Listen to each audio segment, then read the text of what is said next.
See this fresh oil residue? Fresh, dark, wet spot there. Don't buy in a half abandoned cars. Is that dripping coolant? Welcome back to the last 20 minutes of daylight car work.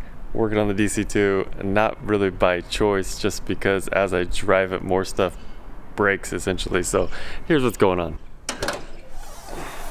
So basically, I don't really drive it that much, just a little bit here and there, because I know that, you know, trailing arm bushings, you guys heard me say that 1,000 times, but I popped the hood the other day, and lo and behold, see this fresh oil residue happening in here.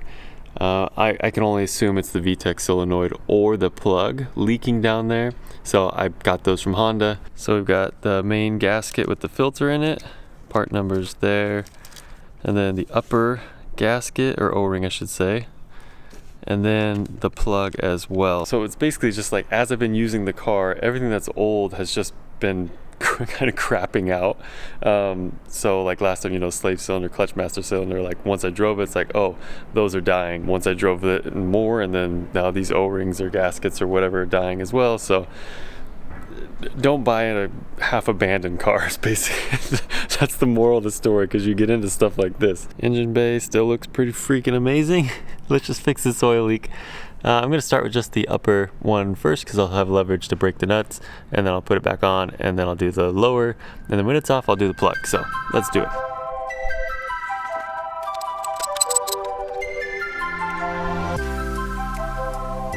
Is that residue from oil leaking past?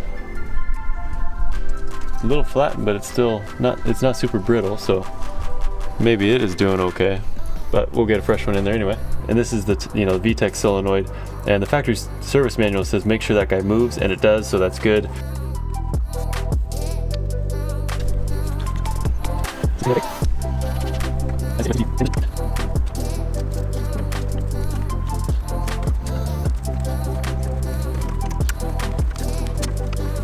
So O-ring number 1 is changed, and it would be great if I had a little tiny torque wrench, which I don't, so I think it's going to be okay without it. Just, you know, use the 1/4 inch drive and don't kill it. Next, we'll get the VTEC Solenoid actually off, and then see if that filter is clogged. A lot of you guys were saying, hey, make sure your filter's not clogged, because I was, it seemed like it wasn't engaging. So yeah, let's see what's going on with that.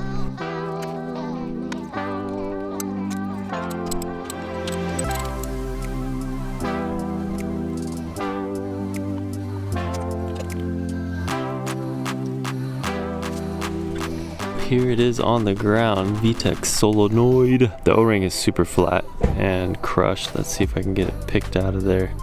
Ooh, come on, baby. It is hard. One-handed might not be the way to do this.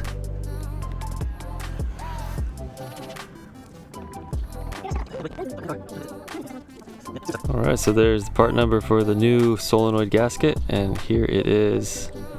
There's the big screen filter that's in there.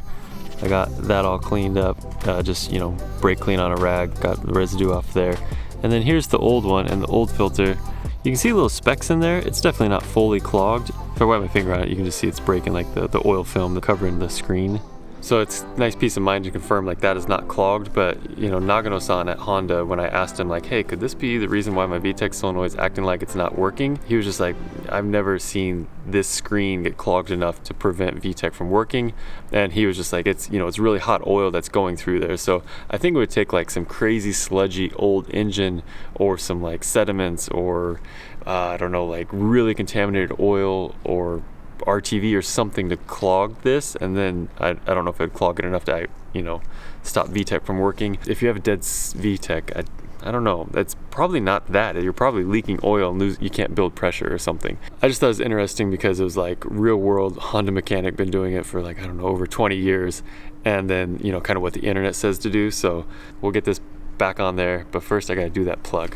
Alright, so the last piece of the oil leak trifecta is this black plug here, and there is the part number for it. And if you see here, this is what it looks like. It's got some retainer clips on there, an O-ring around the edge of it, and it just pops in there. And the factory service manual says just to line these 2 notches on the plug with the seam between like the whatever, the cam cover and the head. Factory service manual says just to pop it back in here with all this stuff tightened down already. I don't really want to take everything apart just to pop this out, so we'll see how this goes. Hopefully it comes out nicely.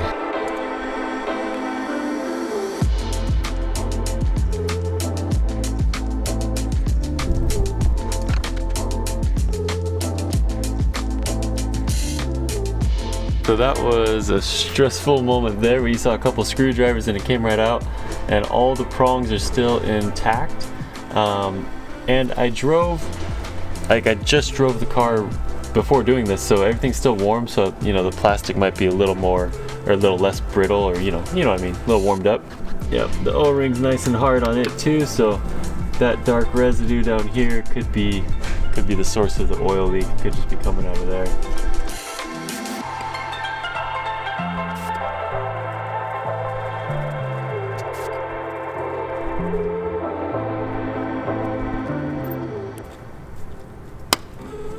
Wow. So that really's got a lot of force pulling it back when it snaps in there. That's really tight now. Maybe when it gets loose and old and the O-ring is not as good, it just lets it, you know, move a little bit and then oil can leak. But hopefully that's all this combined might be the end of our troubles.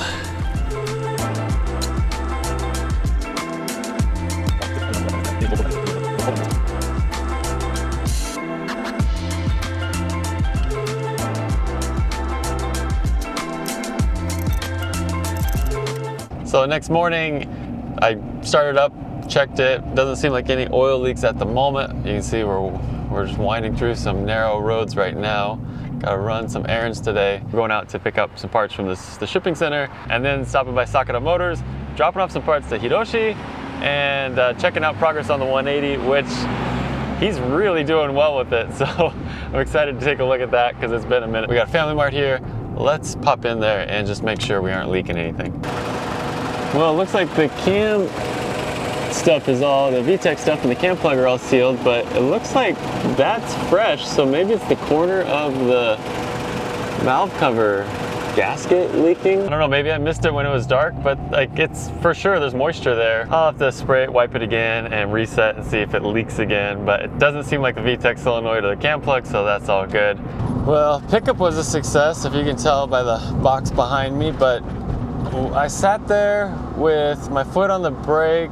The engine was off for maybe 2 minutes, it felt like. And I go to crank it and it was like, whoa, whoa, whoa. So, like that doesn't seem like enough time for the battery to die just from stepping on the brakes. I'm just gonna drive home now because now I don't trust it, even though it's been running well. Brand new alternator, the battery is older, but I just pushed the, hey, limit brake auto little battery monitor after starting it, and it's reading 14.1 running. So the alternator's doing its thing. Jeez Louise, I can't catch a break. I'm afraid to turn it off to really explore it more because we know how much it is to pay for a tow here. Totally at a freaking loss, but I'll just go home and get the van and park this thing and explore it for, you know, on another day. But I was really looking forward to just cruising the DC2 today, so I guess that's not meant to be. Well, I made it back. The best car that refuses to live on its own accord. Let's go push the button and see what it says for voltage. Just turned the car off after running it, driving home about 30 minutes, and it's at 12.5 volts. So it seems like the battery is just old and crapped out, but shout out Limit Brake Auto. A few times now this battery monitor has kind of let me know what's going on. So yeah, there we go. Heisei 31, I think it says. So this battery is like maybe 6 years old. I think Heisei 30 or 31 was the last year. That's just Japanese year counters. Maybe just a crapped out old battery that finally just let go at kind of the worst time possible. Luckily it started back up, but it was definitely cranking for a second. This wetness didn't really change here, but I've got some new, really fresh, dark, wet spot there, which is like, is that dripping coolant? That's, you know, just the next thing that would make sense. So everything's hot right now. I just drove about 30 minutes and the hoses are both super hot. Man, Lots of pressure in there. Feels like a ton of pressure, but maybe it's normal. I don't know. What, like, why is there so much seepage here still? You come over here and you look down through here. There's more wetness running there off below the distributor. Down there where the block meets the head and the transmission all bolt up, it's wet right there. WTF.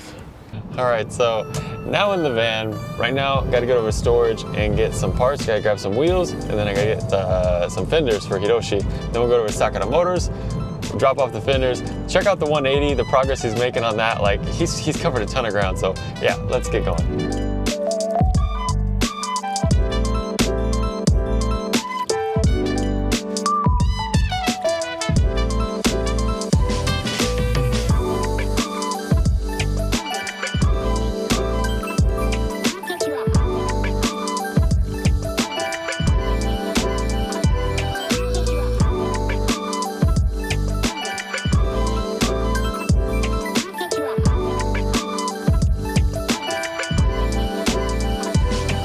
All right, at Sakura Motors, I was just chilling, hanging out with Hiroshi, talking to him for a while, but Sakura Motors, shout out Hiroshi.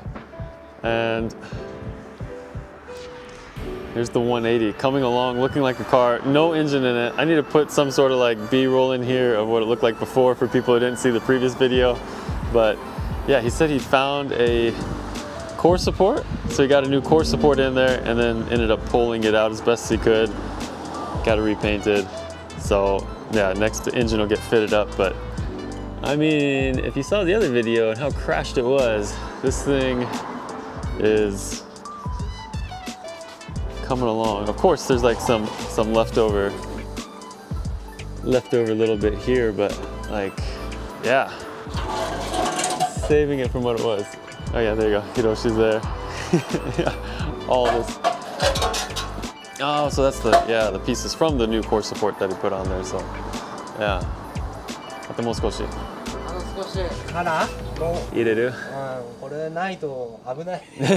So Hiroshi was just saying, so obviously this is the Japanese front rebar, and from Americans, you'll see it's all hollow. It's not built out like the American one. There's no extra, piece out here.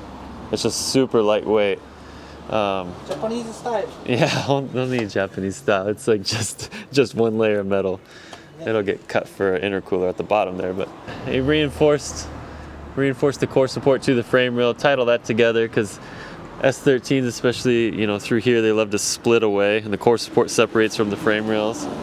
So, even though it is crashed, he's thinking about things and fixing it as he goes. But he said, you guys, if you don't have a crash bar, he said with the S13 especially, put a crash bar on there, because without it, the frame rails really like to twist and rotate as you drive. So it really ties the front end together.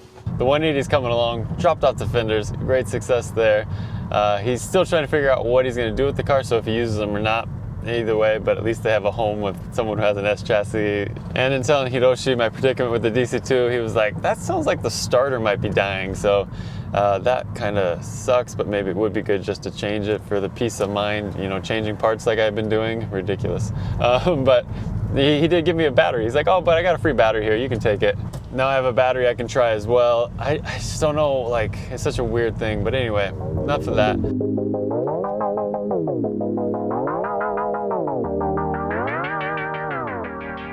Gonna do a little food therapy, a little junk food therapy.